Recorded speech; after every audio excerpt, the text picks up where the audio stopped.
Friends, welcome in Nimit pharma classes.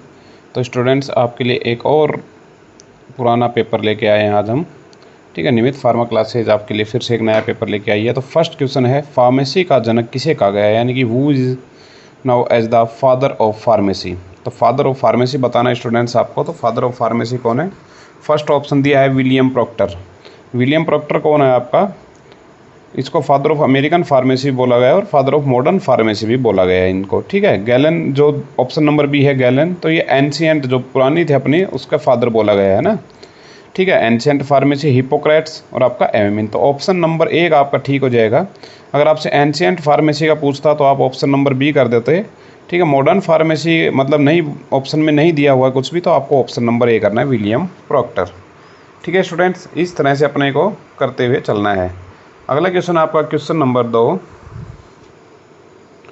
Tablet में binder का मुख्य कार्य क्या है? What is the primary functions of A binder in tablets? ठीक है, तो बताइए इसका फटाफट आंसर, जल्दी जल्दी बताते हुए चलना है, टाइम को ज़्यादा ख़राब नहीं करेंगे।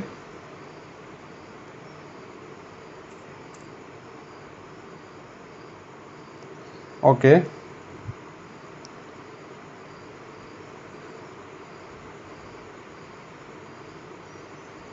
ओके, तो टैबलेट्स में बाइंडर का मुख्य कार्य क्या है? फर्स्ट ऑप्शन दिया इम्प्रूव फ्लो। फ्लो इम्प्रूव करने के लिए क्या यूज़ किए जाते हैं? आपके ग्लाइडेंट्स यूज़ किए जाते हैं। इंक्रीज द हार्डनेस, ठीक है, ऐड कलर और इन्हांस फ्लेवर्स। तो इसमें आ जाएगा ऑप्शन नंबर बी आपका, हार्डनेस को इंक्रीज करने के लिए आपके बाइंडर्स यूज़ किए जाते हैं। एस्प्रिन किस वर्ग की दवा है? तो ऑप्शन नंबर ए दिया एंटीस्टामिनिक, नहीं एंटीस्टामिनिक नहीं है। दो ऑप्शन नंबर दिया NSAID, non steroidal anti inflammatory, ये ठीक हो जाएगा। एंटीफंगल नहीं, आपकी एंटीवायरल नहीं है। ठीक है, इतने ही, बहुत बार बिल्कुल इजी क्वेश्चन भी आता है आपके फार्मेसी का, हमेशा हार्ड आए ऐसा ज़रूरी नहीं होता है। अगला, एट्रोपिन किस रिसेप्टर्स को ब्लॉक करती है? तो अल्फा रिसेप्टर्स। जब मैंने आपको जो MCQ सीरीज चलाई है उसमें भी ऐसे क्वेश्चन है आपका, alpha receptors, beta receptors, muscarinic receptor, आपका निकोटिनिक रिसेप्टर्स। तो इसमें आ जाएगा आपका एट्रोपिन कौन से रिसेप्टर्स को ब्लॉक करती है? आपके मस्कर्निक रिसेप्टर्स को ब्लॉक करने का काम करती है। नेक्स्ट है, फार्माकोपिया का मुख्य उद्देश्य क्या है? What is the main purpose of the pharmacopoeia? तो फर्स्ट है ड्रग प्राइसिंग, ना drug advertisement, drug standards. Yes, drug standards maintain करने का काम किसका होता है? आपके फार्माकोपिया का। पेनिसिलिन का उत्पादन किस फंगस से होता है? Penicillin is produce from the which fungus?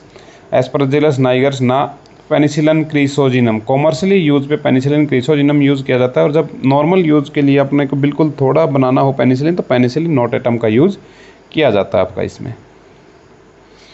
Digitalis किस पौधे से प्राप्त होता है? धतूरा से, सेना से, डिजिटेलिस पर्प्यूरा और राउल्फिया सर्पेंटिना। तो बिल्कुल इजी क्वेश्चन है, तो इसमें हो जाएगा आपका डिजिटेलिस पर्प्यूरा। ठीक है, मानव शरीर की सबसे बड़ी ग्रंथि कौन सी है? थायराइड, पैनक्रियाज, लीवर और आपकी पिट्यूटरी ग्लैंड। तो सबसे बड़ी ग्रंथि की बात करें तो हम कौन सी हो जाएगी? आपकी लीवर हो जाएगी। ठीक है, सबसे बड़ी ग्लैंड। लार्जेस्ट एंडोक्राइन ग्लैंड की बात जब हम करेंगे तब अलग आएगी, और नॉर्मल अगर ग्लैंड की बात करता है तो अलग आती है। ठीक है, ये मैंने HAP की जब क्लासेज ली हैं तो कंप्लीट डिटेल में समझाया हुआ है। ये पेपर बिल्कुल इजी आया था। ठीक है, शेड्यूल H किससे संबंधित है? Schedule H cosmetic products, prescription drugs, Ayurvedic drugs और आपकी सर्जिकल इंस्ट्रूमेंट। तो उसको आ जाएगा आपका इसमें प्रिस्क्रिप्शन ड्रग्स। नेक्स्ट क्वेश्चन है आपका क्वेश्चन नंबर 10, ORS में मुख्य उद्देश्य क्या है? The main purpose of ORS is reduce fever, treat infections, replace fluids and electrolytes and increase appetite. तो ऑप्शन नंबर सी ठीक हो जाएगा इसका, replace fluids and electrolytes. Diazepam किस वर्ग की दवा है? तो benzodiazepines, beta blockers, AC inhibitor और आपकी एंटा एसिड। तो कौन सी क्लास की ड्रग होती है आपकी? बेंजोडाइजिपाइंस। पाउडर की फ्लो प्रॉपर्टी को प्रभावित करने वाला प्रमुख कारक कौन सा है? Which factor is mainly affected powder flow? तो पाउडर फ्लो को कौन अफेक्ट करता है? पार्टिकल साइज, कलर, टेस्ट और आपका ऑर्डर। तो ये तीन तो नहीं करते, तो आपका क्या आ जाएगा? पार्टिकल साइज उस पर डिपेंड करती है। नेक्स्ट क्वेश्चन आपका, राउल्फिया सर्पेंटिना का मुख्य एल्कलॉइड कौन सा है? The principal alkaloid of rauwolfia serpentina. तो राउल्फिया सर्पेंटिना से एट्रोपिन नहीं मिलता, एट्रोपा बेलाडोना से मिलता है, क्विनिन सिनकोना बार्क से मिलता है, रेसरपिन मिलता है आपका राउल्फिया सर्पेंटिना से, पेपावरिन मोर्फिन किससे मिलता है? पेपावरिन सोमनीफेरम से। ठीक है, इंसुलिन का स्राव कौन सी कोशिकाएं करती हैं? अल्फा सेल्स आपका किसका सेक्रेशन करते हैं, ग्लूकागॉन का। बीटा सेल किसका करते हैं, इंसुलिन का। डेल्टा सेल किसका करते हैं, सोमेटोस्टेटिन का। नेक्स्ट क्वेश्चन है पैरासीटामोल का मुख्य उद्देश्य क्या है। The main purpose of paracetamol anti hypertensive, anti pyretic and analgesic, बुखार में और आपके केस में दर्द में यूज की जाने वाली ड्रग्स है ये। नेक्स्ट क्वेश्चन है आपका क्वेश्चन नंबर 16, अस्पताल में दवाओं के सुरक्षित उपयोग की निगरानी कौन करता है। who monitors the safe use of the medicines in a hospital, nurse only, clinical pharmacist, yes, receptionist and accountant। तो इसमें आ जाएगा क्लिनिकल फार्मासिस्ट। डिसइंटीग्रेंट्स का कार्य क्या है, what is the functions of a disintegrants. तो ये क्या करते हैं, इंक्रीज स्वीटनेस ना, break the tablets into the small particle, yes, increase colour, improve taste. Warfarin किस प्रकार की दवा है, एंटीबायोटिक नहीं, एंटीबायोटिक, एंटी फंगल ना, एंटीकोगुलेंट, यस, एंटीकोगुलेंट होती है वारफ्रिन और आपकी हिपेरिन। ठीक है, वारफ्रिन और आपकी हिपेरिन एंटीकोगुलेंट के तौर पे यूज़ की जाती है। नेक्स्ट हो गया आपका WHO का मुख्यालय कहाँ है। तो WHO का मुख्यालय फर्स्ट ऑप्शन है न्यूयॉर्क, सेकंड ऑप्शन है जिनेवा, थर्ड ऑप्शन है पेरिस, फोर्थ ऑप्शन है लंदन। बताइए स्टूडेंट्स फटाफट, ज़्यादा टाइम नहीं लगाना, बिल्कुल ईजी आया हुआ क्वेश्चन है ये। ठीक है, बहुत बार इतने इजी पेपर भी आ जाते हैं, हम बहुत अच्छा पढ़ के जाते हैं बट इजी भी आ जाता है, ऐसा भी होता है। तो ये हो गया आपका जेनेवा, किसका है ये आपका, जेनेवा का। WHO का मुख्यालय कहाँ स्थित है आपका, जेनेवा। ठीक है स्टूडेंट्स, ब्लड का सामान्य pH कितना होता है, normal pH of blood is. ये पेपर शायद सफदरजंग हॉस्पिटल का फार्मासिस्ट का पेपर हुआ है, वो वाला पेपर है। ठीक है स्टूडेंट्स, तो इतने इजी क्वेश्चंस भी आते हैं। ब्लड का सामान्य pH कितना होता है, मैंने पहले बताया ब्लड का सामान्य pH 7.5 to 7.45। मॉर्फिन किससे प्राप्त होती है, तो मॉर्फिन किससे बताया था मैंने, पेपावर सोमनीफेरम है क्या इसमें ऑप्शन, ओपियम से, ये आ जाएगा। मॉर्फिन किससे प्राप्त होती है आपकी, ओपियम से। ठीक है, इतना इजी पेपर आता है, बहुत बार इतना इजी पेपर आया। इसकी कट ऑफ गई थी शायद, 1-2 नंबर जिसके कम आए थे वो बाहर हो गए थे, बाकी लगभग जिनके कंप्लीट नंबर आए थे उनका हुआ था। इसमें कैप्सूल सेल्स मुख्यतः किससे बनती है, capsule shells is mainly made up of, capsule shell cellulose, gelatin, starch, pectin. किससे बनती कैप्सूल सेल्स आपकी, जिलेटिन से बनती है। मेटफॉर्मिन का उपयोग किस रोग में किया जाता है, metformin is use in the hypertension, asthma, diabetes mellitus और ट्यूबरक्लोसिस। तो किस में की जाती है आपकी, डायबिटीज मेलाइटस में। फर्स्ट फास्ट मेटाबॉलिज्म मुख्यतः कहाँ होता है, तो बहुत बार बताया मैंने, किडनी में नहीं, लंग्स में नहीं, लीवर में, यस। ठीक है, फर्स्ट फास्ट मेटाबॉलिज्म कहाँ होता है आपका, लीवर में। नेक्स्ट क्वेश्चन है ड्रग स्टोर मैनेजमेंट में फीफो का अर्थ क्या है, फर्स्ट इन फर्स्ट आउट है ऑप्शन में, first in first out, option number A. जो पहले आएगी वही पहले जाएगी, इसका आंसर ये होता है फर्स्ट इन फर्स्ट आउट। ठीक है स्टूडेंट, इतने इजी ही क्वेश्चन आते हैं, ऐसा नहीं है कि हमेशा आपके हार्ड क्वेश्चन आए। ये आपका सफदरजंग हॉस्पिटल का फार्मासिस्ट का पेपर हुआ था शायद, ये 2021-22 में ऐसा कुछ पेपर हुआ है उसका है। ठीक है, तो इतना इजी ही पेपर आते हैं, बहुत बार इजी पेपर भी आते हैं, ऐसा नहीं हमेशा हार्ड पेपर आए, कई बार बहुत हार्ड भी आ जाता है ना। एड्रेनलिन का मुख्यतः किस रिसेप्टर पर कार्य करती हैं, तो एड्रेनलिन मुख्यतः किस रिसेप्टर पर कार्य करती है, मैंने बहुत बार बताया, alpha and beta receptor, muscarinic receptor, histamine या डोपामिन। तो इसमें आ जाएगा आपका अल्फा एंड बीटा रिसेप्टर्स। ठीक है, अगला है आपका सस्पेंशन में फ्लोकुलेटिंग एजेंट का मुख्य कार्य क्या है, the main function of A फ्लोकुलेटिंग agent in suspension. तो सस्पेंशन में जो फ्लोकुलेटिंग एजेंट है उसका मुख्य कार्य क्या है, increase viscosity only, form the loose aggregates of the particles, reduce the particle size and increase colour. तो इसमें क्या जाएगा, form loose aggregates of particles.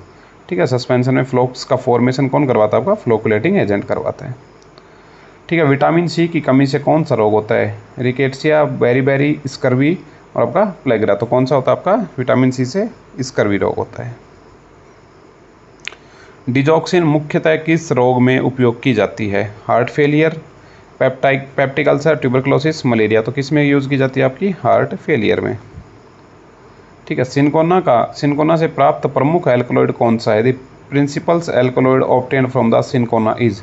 तो सिनकोना मैंने ऊपर ही बताया था, हेट्रोपिन नहीं, क्विनिन सिनकोना से ऑब्टेन्ड होता है। रेसरपिन जो भी ऊपर आया था आपका, इफेड्रा से इफेड्रिन प्राप्त होता है आपका। टैबलेट्स की हार्डनेस किस यंत्र से मापी जाती है, तो फ्रेबिलिटी, मॉन्सेंटो हार्डनेस टेस्टर, यस फ्रेबिलिटी, ये रोचिज फ्लेबरेटर था, फ्रेबिलिटी मापी जाती है इससे हार्डनेस, मॉन्सेंटो हार्डनेस टेस्टर से आपके हार्डनेस मापी जाती है। कितनी आती है, 4 to 5 kg है ना, ये इसका आपका बैरोमीटर होता है। गैस्ट्रिक जूस में HCl किस कोशिका द्वारा स्रावित किया जाता है? तो किस कोशिका के द्वारा से देखें, फर्स्ट ऑप्शन चीफ सेल्स, दूसरा गोबलेट सेल्स क्या सीक्रेट करती हैं आपके म्यूकस, है ना, बीटा सेल्स क्या करती हैं आपका इंसुलिन, ओके। तो इसमें आपका आ जाएगा पैराइटल सेल या ऑक्सिंटिक सेल्स इनको बोला जाता है। पैराइटल सेल से कौन रिलीज होता है आपका HCl। नेक्स्ट है एम्पिसिलिन किस वर्ग की एंटीबायोटिक है? Ampicillin belongings to which class of antibiotic? First है आपकी मैक्रोलाइड एंटीबायोटिक, सेकंड आपकी पेनिसिलिन, थर्ड आपकी टेट्रासाइक्लिन, फोर्थ आपकी एमिनोग्लाइकोसाइड्स। तो ये कौन सी क्लास की होती है आपकी? पेनिसिलिन क्लास की होती है ना, ठीक है। कौन सी क्लास की बताई मैंने आपको? पेनिसिलिन क्लास की होती है आपका। नेक्स्ट आपका 34 नंबर, बायो अवेलेबिलिटी का अर्थ क्या है? What refers to bioavailability? Drug color, fraction of drug reaches into the systemic circulation। ठीक है। नेक्स्ट है फार्मेसी एक्ट 1948 का मुख्य उद्देश्य क्या है? The main objective of the pharmacy act 1948, drug का एक्सपोर्ट करना, regulations of the pharmacy professions, control of the cosmetics and the patent registrations. तो फार्मेसी एक्ट का मुख्य उद्देश्य क्या है आपका? रेगुलेशन करना, किसको? फार्मेसी प्रोफेशन को। ठीक है स्टूडेंट्स, इतने ही इजी पेपर भी आए हुए हैं। ठीक है, इसकी कट ऑफ शायद 1-2 नंबर, मतलब 90, 100 में से 90 नंबर ऐसी कुछ कट ऑफ गई थी इसकी। ठीक है, इतनी इजी ही कट ऑफ जाती है, मतलब पेपर किसी भी लेवल का आ सकता है, बाकी डिपेंड करता है। कई बार हिपेरिन किस मार्ग से दी जाती है? Oral route, sublingual route, parenteral route, topical route. तो हिपेरिन किस रूट से दी जाती है आपकी? पेरेंटल रूट से दी जाती है। नेक्स्ट क्वेश्चन आपका, अलोए का उपयोग मुख्यतः किस रूप में किया जाता है? लैक्सेटिव, एंटी हाइपरटेंसिव, एंटीटोसिव या सेडेटिव। तो किस तौर पे किया जाता है आपका? लैक्सेटिव के तौर पे अलोए का यूज़ किया जाता है। किसके तौर पे? लैक्सेटिव के तौर पे। ECG में QRS कॉम्प्लेक्स किसे दर्शाते हैं? QRS complex in ECG represents. तो QRS किस में बताएगा? देखिए, पहली होती P वेव, दूसरी होती QRS और फिर आती है T। तो ये किसको दर्शाता है आपका? वेंट्रिकुलर डीपोलराइजेशन को। किसको दर्शाता है आपका? Ventricular depolarization. ये किसको दर्शाता है? Articular depolarization. यानी कि क्यों पूछता तो आप ऑप्शन नंबर A कर देते, P की पूछता तो क्या कर देते? Option number A। QRST पूछा है तो ऑप्शन नंबर B, और T पूछता तो क्या आ जाता? रिलैक्सेशन वाला ऑप्शन नंबर D। ठीक है, नेक्स्ट क्वेश्चन है, पाउडर्स की पार्टिकल साइज मापने में की सामान्य विधि कौन सी है? तो which is the common methods of the particle size analysis? Sieving, titration, distillation, sublimation. तो क्या आ जाएगी इसकी? सीविंग आ जाएगा। ठीक है, नेक्स्ट है आपका क्वेश्चन नंबर 40, ओमिप्राजोल किस वर्ग की दवा है? तो ओमिप्राजोल की बात करते हैं, H1 ब्लॉकर्स नहीं, H1 ब्लॉकर एंटीहिस्टामिनिक ड्रग होते हैं, ये नहीं है। Proton pump inhibitor, yes, proton pump inhibitor कौन? आपकी ओमिप्राजोल। बीटा ब्लॉकर एटिनोल, मेटानोल, प्रोमोलोल, और कैल्शियम चैनल ब्लॉकर में मैंने बहुत सारी बताई, निफिडिपिन, एमलोडिपिन बताई। ठीक है, ओके,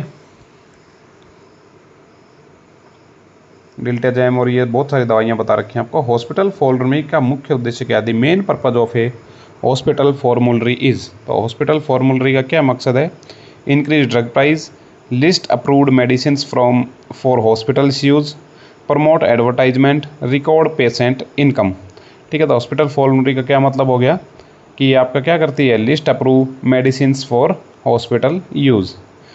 हॉस्पिटल फॉर्मुलरी का मकसद हो गया है। आयोडीन टेस्ट किसके लिए किया जाता है? Iodine test is preferred from the protein, fat, starch, glucose. बताइए स्टूडेंट्स, फटाफट बताइए।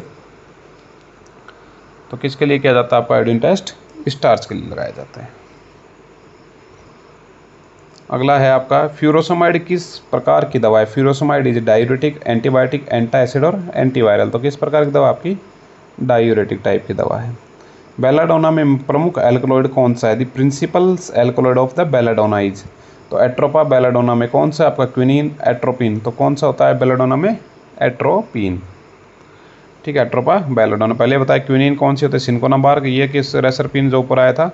ठीक है, मॉर्फिन में आपका पेपावर सोमनीफेर, वो आपका कौन सा प्लांट होता है? ये याद नहीं आ रहा स्टूडेंट्स, है ना, ऊपर तो मैंने बताया था।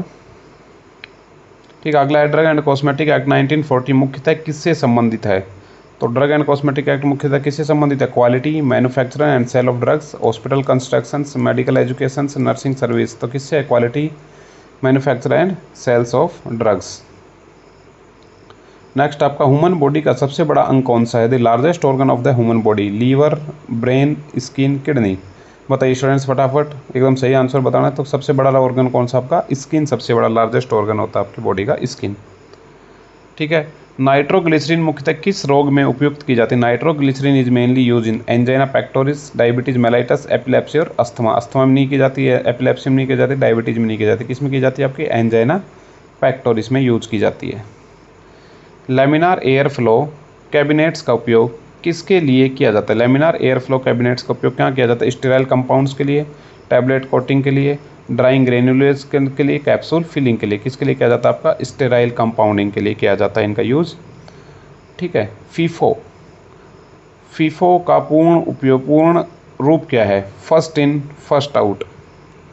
ठीक है। दूसरा ऑप्शन है फर्स्ट इन, मतलब पहला ऑप्शन है फाइनल इन फाइनल आउट, दूसरा ऑप्शन है फर्स्ट इन फर्स्ट आउट। तो पहले भी फीफो आया शायद। ठीक है। First in first out method होता है ये। डाइजिपाम का मुख्य उपयोग क्या है? तो डाइजिपाम का मुख्य उपयोग क्या किया जाता है? Sedative and anti anxiolytic, antacid, anti malarial, anti fungal. तो क्या यूज़ होता है इसका? सेडेटिव और एंजियोलाइटिक के तौर पे इसको यूज़ किया जाता है। प्रोपेनोलोल किस वर्ग की दवा है? Propranolol belongings to which class of drugs? Alpha blocker, beta blocker, calcium channel blocker और आपका ACE इनिबिटर। तो प्रोपेनोल मैंने बहुत बार बताया कौन सी है? Beta 1 plus beta 2 blocker drug है। ऑप्शन नंबर बी इसका ठीक हो जाएगा, बीटा 1 और बीटा 2 ब्लॉकर। ठीक है। नेक्स्ट क्वेश्चन आपका, टैबलेट फ्रेबिलिटी टेस्ट किस यंत्र से किया जाता है? Tablet friability is tested by. तो फ्रेबिलिटी किससे किया जाता है? मॉन्सेंटो, ये हार्डनेस करने के लिए होता है, तो ये नहीं आएगा। रोचीज फ्रेबलेटर, यस रोचीज फ्रेबलेटर मैंने, अगर किसी को नहीं पता है, कंप्लीट डिटेल में टैबलेट पढ़ाई हुई है, तो उसमें वहाँ पे थ्योरी क्लास भी ली हुई है, वहाँ जाके आप देख सकते हैं स्टूडेंट्स, है ना। आपको उसकी मैं सुटिक्स की जो प्लेलिस्ट बनाई है उसमें मिल जाएंगे पूरे ये जितने भी इक्विपमेंट है सबके बारे में कंप्लीट डिटेल में मैंने बताया हुआ। विटामिन डी की कमी से कौन सा रोग होता है? Deficiency of vitamin D causes pellagra, beriberi, rickettsia और स्कर्वी। विटामिन सी से स्कर्वी, विटामिन B1 बेरीबेरी। ठीक है। ये सब, तो ये कौन सा हो गया आपका? रिकेट्सिया होता है विटामिन डी की डेफिशिएंसी से। ठीक है। इंसुलिन एक प्रकार का क्या है? Insulin is a steroid hormone. Steroid hormone, steroid vitamin की बात करें तो विटामिन डी आता है। ठीक है। Protein hormone, yes. अगला है ग्लाइकोसाइड्स और उसके बाद है एल्कलॉइड्स। ठीक है स्टूडेंट्स, बताइए फटाफट बताइए आंसर क्या आएगा। तो क्या आएगा इसमें? मैंने पहले टिक लगा रखा है भाई, प्रोटीन हार्मोन, देख के तो सही बताओ। नेक्स्ट है आपका, जिंजर्स का वानस्पतिक नाम क्या है? Botanical name of ginger is curcuma लोंगा। ठीक है। जिंजीवर ऑफिन्सिलेरिस, पेपरनिग्रम और आपका इलेक्ट्रा कार्डेमम। तो क्या आएगा? जिंजीवर ऑफिन्सिलेरिस। ठीक है। 55 नंबर का आ जाएगा ऑप्शन नंबर बी। BP का संक्षिप्त रूप क्या है? British pharmacopoeia. क्या है उसका? British pharmacopoeia. स्टूडेंट्स इस पेपर में आपको 60 मिनट का पेपर था ये। ठीक है। 60 मिनट का पेपर था, 100 MCQs आए थे इसमें। ओके। ऑफलाइन पेपर हुआ था ये। ठीक है। ऑफलाइन पेपर हुआ है। नेक्स्ट आपका, वारफरीन का एंटीडोट क्या है? The antidote of warfarin is. तो वारफरीन का एंटीडोट क्या है? ऑप्शन में विटामिन A दिया है, नहीं। विटामिन C नहीं। Vitamin K, yes. मैंने एक आपके एंटीडोट्स की एक सीरीज़ डाली हुई है, उसको देख लेना। 50 MCQs हैं उसमें, 50 आपके जो फार्माकोलॉजी में मेन जो एंटीडोट्स हैं उनको, तो एक बार प्लेलिस्ट में जाके देख लेना कोलॉजी के, वहाँ आपको मिल जाएगा एंटीडोट का। तो 50 के 50 रट लेना है आपको, बहुत बार पूछा जाता है हर पेपर में। ये देखिए इतना ईजी कि उस पेपर था, इसमें भी पूछा गया है। नेफ्रॉन किस अंग की कार्यात्मक इकाई है? Nephron is the functional unit of. तो नेफ्रॉन किसकी है? लीवर की नहीं। किडनी की होती है नेफ्रॉन, यस। हार्ट की नहीं। लंग्स की नहीं। लंग्स की पूछता तो एल्वियोली बतानी थी आपको। ठीक है। अगला है, इमल्सन में इमल्सीफाइंग एजेंट का मुख्य कार्य क्या है? Functions of an emulsifying agent is to increase colour, ना रिड्यूस स्वीटनेस, ना stabilizing emulsion, yes increase order. तो सबसे पहले क्या होता है इमल्सीफाइंग एजेंट का काम? स्टेबलाइजिंग इमल्सन्स। रिफाम्पिसिन मुख्यतः किस रोग के उपयोग में रिफाम्पिसिन मुख्यतः किस रोग के उपचार में उपयोग होती है? तो rifampicin mainly are use in the treatment of malaria, tuberculosis, asthma और आपका हाइपरटेंशन। तो किस में यूज होती है? ट्यूबरक्लोसिस में। ट्यूबरक्लोसिस में कौन सी यूज होती है? Paris, PE RIS, pyrazinamide, ethambutol, rifampicin, isoniazid और आपका स्ट्रेप्टोमाइसिन। तो कौन आ गई आपकी रिफाम्पिसिन, किसमें यूज़ होती है आपकी ट्यूबरक्लोसिस में। इसके साथ साथ और भी कई जगह यूज़ किया जाता है रिफाम्पिसिन को, ठीक है। ऐसा नहीं है कि ट्यूबरक्लोसिस में यूज़ किया जाता है, लेप्रोसी में भी इसको यूज़ किया जाता है। सेना का मुख्य उपयोग किस रूप में किया जाता है, तो senna is mainly use as antacid, laxative, antiemetic, bronchodilator. तो किसके तौर पे यूज़ किया जाता है सेना को, एज ए लैक्सेटिव भी यूज किया जाता है। फार्माकोविजिलेंस का मुख्य उद्देश्य क्या the, primary objective of pharmacovigilance drug pricing, ठीक है, monitoring adverse drug reactions, drug promotions, drug export. तो क्या होता है इसका, monitoring adverse drug reactions. Normal saline में सोडियम क्लोराइड की सांद्रता क्या होती है, 0.5% नहीं, ये तो 1/2 NaCl हो गया ना एक तरह से, 0.9% NaCl। अगर एकदम एक्यूरेट ऑप्शन में आता है तो 0.887% होती है। एकदम एक्यूरेट पूछे तो आपको 887% में आती है। अगला है एड्रेनलिन का उपयोग मुख्यतः किस आपातकालीन स्थिति में किया जाता है। Adrenaline is the drug of choice in migraine, नहीं, माइग्रेन में आपकी प्रीफाइलेक्सिस के तौर पे प्रोपेनोलोल दी जाती है, सुमाट्रिप्टान दी जाती है, ठीक है ना, ये याद रखना, सुमाट्रिप्टान दी जाती है, प्रोपेनोलोल भी दी जाती है। एनाफाइलेटिक शॉक में एड्रेनलिन को as a drug of choice use किया जाता है। तो ये दोनों ऑप्शन कट जाएंगे, पेप्टिक अल्सर और कॉन्स्टिपेशन। शेड्यूल एक्स किससे संबंधित है, biological products, narcotic and psychotropic under the special control, cosmetic और आपका सर्जिकल ड्रेसिंग। तो ये किसके लिए आपका शेड्यूल एक्स, तो शेड्यूल एक्स आपका narcotic and psychotropic drugs under the special control. Biological product के लिए शेड्यूल सी आता, ठीक है। कॉस्मेटिक्स के लिए कौन सा आता है आपका, ठीक है, शेड्यूल एस। अगला नेक्स्ट आपका आरबीसी का सामान्य जीवन काल कितना होता है। तो आरबीसी का सामान्य जीवन काल कितना होता है स्टूडेंट्स आपका 120 डेज। कितना होता है आरबीसी का सामान्य जीवन काल, 120 दिन होता है। नेक्स्ट आपका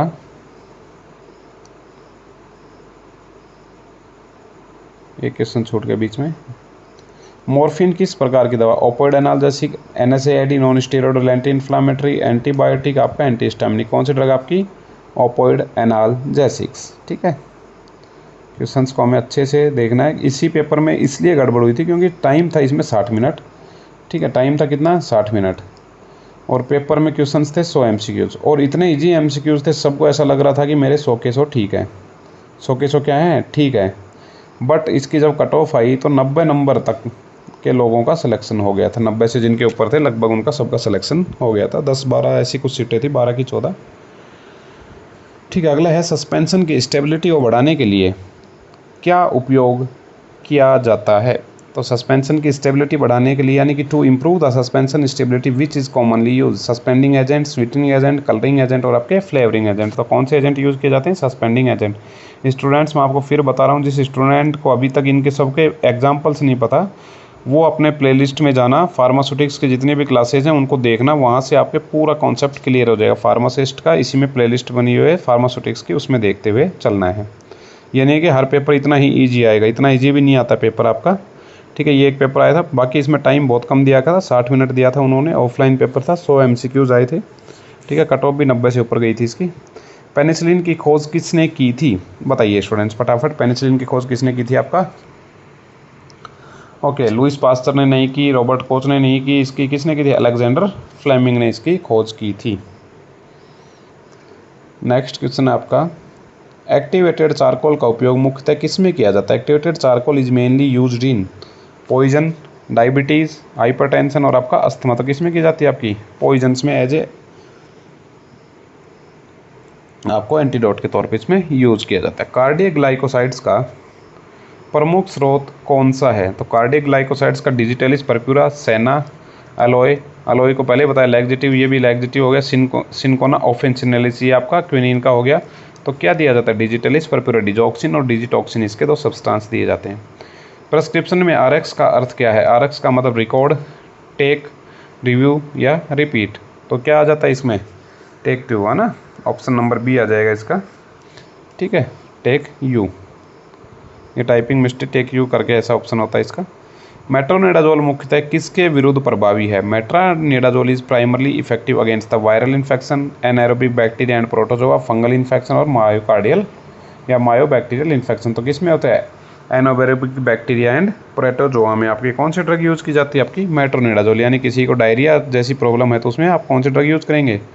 मेट्रोनिडाजोल को उसमें यूज़ किया जाता है। अगला है आपका प्लाज्मा का प्रोटीन कौन सा है? The major plasma protein is. तो प्लाज्मा का मेजर प्रोटीन कौन सा आपका? ग्लोबुलिन, एल्ब्यूमिन, फाइब्रिन और आपका हीमोग्लोबिन। तो कौन होता है आपका? एल्ब्यूमिन। एल्ब्यूमिन के बारे में बहुत चीज़ें बताई मैंने। एसिडिक ड्रग्स को बाइंड करता है, ब्लड का ऑस्मोटिक प्रेशर रेगुलेट करने का काम भी किसका होता है? आपका प्लाज्मा का। जिस स्टूडेंट को इतना नहीं पता वो सभी अपने एचएपी की जाके क्लासेज हैं वहाँ देखेंगे और फिर से अपनी अच्छी से तैयारी करेंगे। फीफो, FEFO का पूर्ण रूप क्या है? First enter first out, first expired first out, first exit final out, final expired first out. बताइए फटाफट स्टूडेंट्स। तो इसका हो जाएगा option number B, first expired first out. यानी कि जो एक्सपायर्ड होने वाली है पहले उस दवा को निकालना है आपको, और ये मैंने आपको और भी बताए थे इससे पहले, ठीक है। फर्स्ट इन फर्स्ट आउट, ये क्या है आपका? First expired first out. Clopidogrel किस क्लास की दवा है? ठीक है, ऑप्शन दोबारा दिखा देता हूँ क्वेश्चन आपको। क्लोपिडोग्रिल किस वर्ग की दवा है? तो क्लोपिडोग्रिल किस वर्ग की दवा? एंटीप्लेटलेट्स, ठीक है, एंटीकोगुलेंट, थ्रोम्बोलाइटिक और आपका NSAID, ठीक है। एंटीप्लेटलेट्स का मतलब जो प्लेटलेट्स को कम कर दे, ठीक है। तो ये किस टाइप की दवा है आपकी? एंटी प्लेटलेट एक्टिविटी शो करता है आपका प्लेट ये, ठीक है। इसके साथ ही एस्प्रिन भी होती है, तो एस्प्रिन भी एंटी प्लेटलेट एक्टिविटी रखती है। किस डोज पे? लो डोज पे, ठीक है। हाई डोज पे तो वो NSAID बन जाती है, नॉन स्टेरॉइडल एंटी इन्फ्लेमेटरी, दर्द में काम ली जाती है, जैसे डिस्प्रिन वगैरह आती हैं। हाई डोज पे वो करती है, बट लो डोज पे किस तौर पे यूज़ की जाती है आपकी? अगला, इंटरीकोटेड टैबलेट का मुख्य उद्देश्य क्या है? The main purpose of enteric coated tablets is improve taste, protect the drugs from the gastric juice, increase color, reduce the tablet size।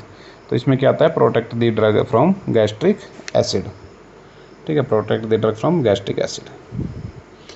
Next आपके विटामिन B12 की कमी से कौन सा रोग होता है? तो विटामिन B12 की कमी से pernicious anaemia, scurvy, rickettsia, night blindness. ये होता है विटामिन ए, ये विटामिन डी, विटामिन सी, आपका विटामिन B12। कई बार ये भी पूछा कि इंट्रेंसिक फैक्टर की कमी से कौन सा होता है, तो भी आपको पर्नीशियस एनीमिया ही बताना है, ठीक है, क्योंकि ये दोनों एक दूसरे से जुड़े हुए हैं, विटामिन बी और विटामिन मतलब इंट्रेंसिक फैक्टर। नेक्स्ट क्वेश्चन आपका, सिमिटिडिन किस वर्ग की दवा है? तो सिमिटिडिन क्या है? ये आपकी H2 anti blocker. Yes, H2 anti blocker proton pump में आपको कौन से बताई थी? जो भी प्राजोल, ओमिप्राजोल, पेंटाप्राजोल, एस्मोप्राजोल, जो भी प्राजोल आती हैं वो इस क्लास की ड्रग आती हैं। क्लोव का बॉटनिकल नेम क्या है? Botanical name of clove is, बताइए स्टूडेंट्स फटाफट बताइए क्लोव का बॉटनिकल नेम। ऐसा नहीं है कि सारे क्वेश्चन ईजी हैं, कुछ क्वेश्चन अच्छे भी हैं, ठीक है। तो इसका ऑप्शन नंबर ए ठीक हो जाएगा, ठीक है। Okay students, next question, IP का पूर्ण रूप क्या है? IP stands of Indian pharmacopoeia, international pharmacy, Indian pharmacy या इंस्टीट्यूशनल फार्माकोलॉजी। तो क्या आ जाएगा? Indian pharmacopoeia. First Indian pharmacopoeia published in 1955, याद रखना, बहुत बार पूछा हुआ है। एस्प्रिन का मुख्य दुष्प्रभाव क्या है? Common adverse effect of aspirin is constipation, नहीं, gastric irritation, yes, weight gain, no, hyperglycaemia, no. तो क्या आ जाएगा? Gastric irritations.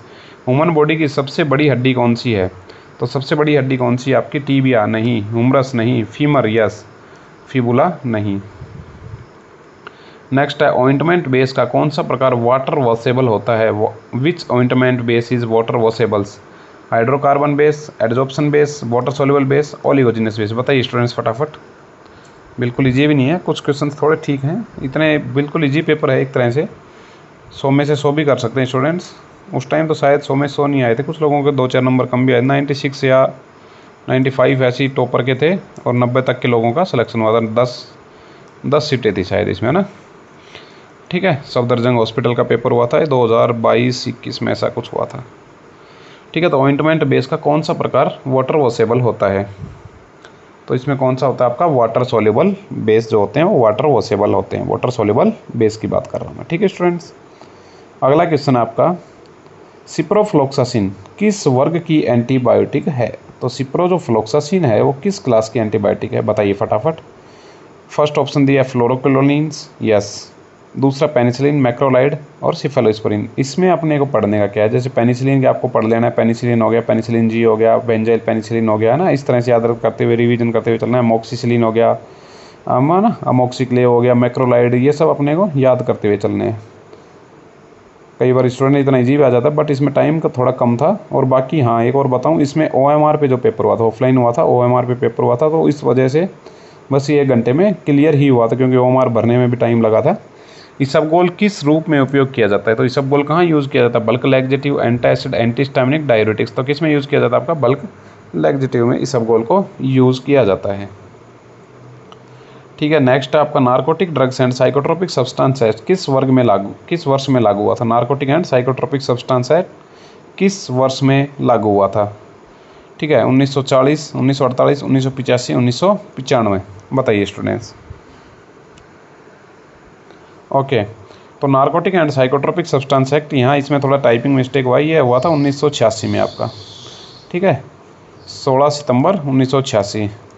ठीक है, और नवंबर में ये लागू हुआ था। ठीक है, नवंबर में लागू हो गया था ये, तो नवंबर 1986 में लागू हुआ था। यहाँ 1986, 1985 टाइपिंग मिस्टेक हुआ है। ठीक है, 1986। अगला, ECG में पी वेव किसे दर्शाती है। ECG में पी वेव क्या दर्शाती है आपका, पहले मैंने बताया वेंट्रिकल डीपोलराइजेशंस। ठीक है, arterial depolarisation, yes, option number B इसका ठीक हो जाएगा, आर्टेरियल डीपोलराइजेशन, जिसमें QRS वेव आएगी। ऊपर ही बताए थे मैंने वेंट्रिकल रीपोलराइजेशन से इसमें T वेव आ जाएगी। ठीक है आपका। नेक्स्ट है पैरासीटामोल का मुख्य मेटाबॉलिज्म कहाँ होता है। पैरासीटामोल का मुख्य मेटाबॉलिज्म कहाँ होता है, आपके किडनी में नहीं, किसमें होता है, लीवर में, यस, लीवर में हो जाएगा, लंग्स में नहीं होता, स्प्लीन में नहीं होता है। अगला क्वेश्चन है आपका, मीटोप्रोलोल किस वर्ग की दवा है। तो metoprolol belongings to which class, alpha blockers, beta selective blockers. ठीक है, बीटा 1 सेलेक्टिव ब्लॉकर। इसमें क्या क्या आती है, atenolol, मीटोप्रोलोल, esmolol, timolol. Timolol ophthalmic में यूज़ की जाती है, शॉर्ट एक्टिंग होती है, यानी कि कोई इमरजेंसी में जाएगा तो उसमें एस्मोप्रोलोल यूज़ की जाएगी। मीटोप्रोलोल आपको पेशेंट्स में यूज़ की जाती है। नेक्स्ट आपका, टर्मरिक का प्रमुख एक्टिव कॉन्स्टिट्यूएंट कौन सा है, the principal active constituent of turmeric. तो कौन सा होता है आपका, कुरकुमीन। कौन सा होता है आपका, कुरकुमीन होता है इसका, है ना, ये कुरकुमीन है ना, कुरकुमीन होता है इसका। यूजिनोल आपका क्लो का हो गया, मैंथोल किसका हो गया आपका, जो भी ये होता है ना। फार्मेसी काउंसिल ऑफ इंडिया की स्थापना किस एक्ट के अंतर्गत हुई थी। PCI was establish under the which act. तो pharmacy council act, drug and cosmetic act, pharmacy act के अंडर हुई थी, ड्रग एंड कॉस्मेटिक एक्ट के अंडर नहीं हुई थी। Drug and magic remedies act 1954, इसको ऑब्जेक्शनल एडवर्टाइजमेंट एक्ट भी बोला जाता है। ठीक है, narcotic and psychotropic substance act. ठीक है स्टूडेंट्स, अरे सॉरी स्टूडेंट्स, वो ऊपर, हाँ मुझे बताने मिस्टेक हुआ, वो 1985 है ना, जो narcotic and psychotropic substance act जो ऊपर रूल बताया मैंने, वो 1985 ही है। थोड़ा मेरा ध्यान माइंड स्लिप हुआ है, 1985 वो सही था। ठीक है, 1985 ही था वो, 16 सितंबर 1985 नवंबर में जाके वो लागू हुआ था। सेफ्ट्राइएक्सोन किस जनरेशन की सिफेलोस्पोरिन है। Ceftriaxone belonging to which generation of cephalosporins. तो कौन सी फर्स्ट जनरेशन में आते हैं, सिफेलोथिन, सिफेलोफोरिन, सिफेलोरिडिन। सेकंड जनरेशन में सिफिक्सिम, सेफ्ट्राइएक्सोन, सेफ्ट्राजोन। ठीक है ना, सिफिक्सिम वगैरह किस में आ जाती हैं, सेकंड जनरेशन में आ जाती हैं। ओके, थर्ड जनरेशन में जितनी भी ट्राइओक्सोन आती है, सेफ्ट्राइओक्सोन, सेफ्प्राजोन, वो सब किस में आती है, थर्ड जनरेशन में। और सिफिपिम और सिफिफ्रिम कौन सी जनरेशन में आती हैं, आपकी फोर्थ जनरेशन में आती हैं। याद रखना, बहुत बार पूछा हुआ है क्वेश्चन। तो ब्लड का यूनिवर्सल डोनर कौन सा ब्लड ग्रुप है, यानी which is the universal donor which blood group, A B और ओ, जो सबको दे सके। डोनर की बात कर रहे हैं हम, तो डोनर कौन हो जाएगा आपका, O नेगेटिव, जो सबसे ले सके वो ये भाई साहब हो जाएंगे। ठीक है ना। अगला है, इन्वेंट्री कंट्रोल में ABC एनालिसिस किस आधार पर किया जाता है। तो analysis is based on weight of item, annual consumption of value, colour of item, expire date. तो किसके आधार पर किया जाता है ABC analysis, annual consumption value के हिसाब से ABC एनालिसिस किया जाता है आपका। ठीक है, एनुअल कंजप्शन वैल्यू के हिसाब से होता है। नेक्स्ट क्वेश्चन है, साल्बुटामोल मुख्यतः किस रोग में उपयोग किया जाता है। तो salbutamol is mainly used in asthma में, यस, अस्थमा में किया जाता है, डायबिटीज में नहीं किया जाता, हाइपरटेंशन नहीं किया जाता, ट्यूबरक्लोसिस। ठीक है। इसका साइड इफेक्टिव बताया मैंने, साल्बुटामोल से क्या होती है, आपके ट्रिमर्स आते हैं। ठीक है। उसके ट्रीटमेंट में कौन सी दवा दी जाती है, आपकी प्रोपेनोलोल उसकी ड्रग ऑफ चॉइस होती है। ठीक है। प्रोपेनोलोल उसकी क्या होती है, ड्रग ऑफ चॉइस होती है स्टूडेंट्स। नेक्स्ट क्वेश्चन आपका, ठीक है, 1 घंटे का पेपर आया था, 1 घंटे में करना था, एमसीक्यूज टाइप का ये तो जो है वो है, बट इसका OMR में इसको फिल करना था। मॉर्फिन का एंटीडोट क्या है, तो मॉर्फिन का एंटीडोट क्या होता है, फ्लूमा। ठीक है। एट्रोपिन, एट्रोपिन किसका एंटीडोट बताया था मैंने वीडियो में बता रखा, देख लेना वहाँ पे। ठीक है। ज़्यादा टाइम वेस्ट नहीं करेंगे आपका। ओके स्टूडेंट्स, ज़्यादा टाइम वेस्ट नहीं करना है हमें। तो ये इसका कौन हो जाएगा, नैलेक्सोन। नैलेक्सोन किसका एंटीडोट होता है, आपका मॉर्फिन का। चलो कमेंट सेक्शन में ये सब बाद में बताना आप कि ये जो तीनों हैं ये किस किस के एंटीडोट्स हैं। अगला क्वेश्चन है आपका, डायबिटीज़ मेलाइटस में हीमोग्लोबिन A1C किसका सूचक है। Haemoglobin A1C indicates liver functions, long term blood glucose control, kidney functions, thyroid functions. तो कौन होता है, long term blood glucose control का होता है इसमें। ठीक है। कोल्ड चेन में अधिकांश वैक्सीन्स को किस तापमान पर संग्रहित किया जाता है। ठीक है। तो कोल्ड में किस में किया जाता है, आपका option number B 2 to 8 degree Celsius, 2 to 8 degree Celsius. अगला हो गया आपका क्वेश्चन नंबर 100, डिजॉक्सिन की टॉक्सिसिटी में सबसे सामान्य इलेक्ट्रोलाइट्स एबनॉर्मलिटी कौन सी होती है। Which electrolytes abnormality commonly predispose to digoxin toxicity. तो कौन सी होती है इसमें, हाइपोकैलेमिया होती है। क्या होती है डिजॉक्सिन से, हाइपोकैलेमिया इसकी टॉक्सिसिटी। स्टूडेंट्स इस पेपर के बारे में बताऊँ मैं, 90 से ज़्यादा इसकी कट ऑफ गई थी। ठीक है। 90 से ज़्यादा कट हो गई थी, 100 का तो पेपर था। ठीक है। 100 नंबर का 90 से ज़्यादा कट हो गई थी। 10 सीटें थी इसमें, शायद पहले 13 या 12 सीटें थी, फिर घटा के 2 कर दी। 10 सीटें को एग्ज़ाम हुआ था, जिनके 90 से ऊपर आए थे उनका सिलेक्शन हुआ था। तो ये 60 मिनट का पेपर था आपका। ठीक है। 60 मिनट का पेपर था। तो जिन स्टूडेंट्स को बिल्कुल ईजी लगा है, तो स्टूडेंट्स बहुत बार ऐसे भी पेपर आते हैं। सफदरजंग हॉस्पिटल का जो पेपर हुआ था, ऑफलाइन फॉर्म आए थे इसके। ठीक है। सफदरजंग हॉस्पिटल का, अब तो शायद उसको MCR कराने लगा सफदरजंग को, उस टाइम इसने करवाया था डायरेक्ट खुद ने ही। ठीक है स्टूडेंट्स, तो ऐसे ही पेपर्स के लिए आप नियमित फार्मा क्लासेस के साथ जुड़े रहिए। चैनल को सब्सक्राइब करिए, वीडियो को लाइक करिए और अपने दोस्तों में शेयर करिए। मिलते हैं तब तक किसी नेक्स्ट पेपर के साथ। जय हिंद, जय भारत।